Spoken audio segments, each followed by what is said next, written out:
Obyektivliyi görürsüz. Görürsüz Əhl-i-Beyt məktəbi budur. İbn Hüseymin deyir ki, sünnə ikinci dəlildir. Birinci dəlil Qurandır, ikinci dəlil sünnədir, yəni hədislər. Amma çox maraqlıdır. Deyir ki, sünnənin ikinci olması rütbə etibarilə deyil, dərəcə etibarilə deyil, say etibarilədir. Amma dərəcə etibarilə bərabərdir. Əlbəttə, söhbət burada səhih hədislərdən gedir, uydurma hədislərdən getmir. Ona görə mən nəyi müşahidə eləmişəm?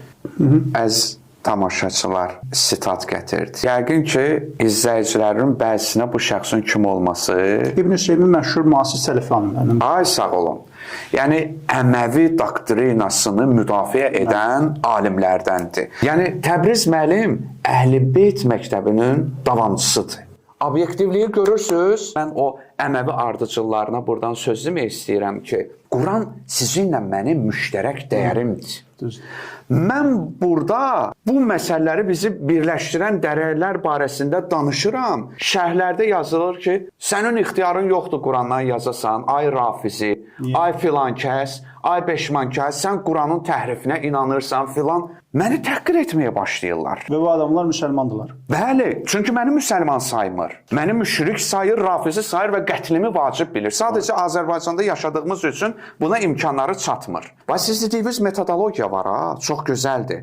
Birinci hələ məni ilə danış görüm, sən məni müsəlman hesab edirsən, yoxsa yox. Əgər sən məni müsəlman hesab etmirsənsə, mənim səni ilə debata çıxmağım düzgün gəlmir. Bəzən mənə də deyirlər, rəcəz çağırırlar ki, filan kəslə debata çıx. Birinci gəlin bunu təyin edir. Həmin adam məni müsəlman bilir, yoxsa bilmir. Əgər adam Qurandan danışırıq, sünnədən danışırıq, hər şeydən danışırıq, amma adam məni müsəlman hesab etmir. Deməli, bizim dəlillərimiz nədir? Sən kimi ilə danışmış olacaqsan? Müşriklə, filanla. Artıq sənin argumentasiyaların başqa olacaq. Mənim isə argumentasiyalarım nə olacaq? Qurban olun, başva dönüm, eləmə. Sən də deyəcəksən ki, yox, sən mənim şərtlərimi qəbul elə, mən sənə müsəlman deyəcəm. Yox, sən özümü münsiflər heyəti hesab edirsən, mən özümü sənə təsdiq edəcəm. Ona görə dediyiniz argumentasiyada, əzizlər, obyektivliyi görün.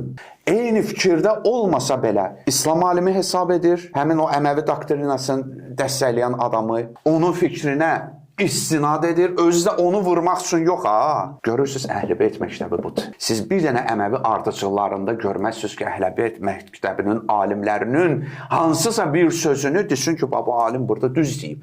Yox, o ondan dəlil gətirəcək ki, kimisə vursun. Bu isə qərəzdir, bu isə heç bir kökü və nəticəsi olmayan bir şeydir.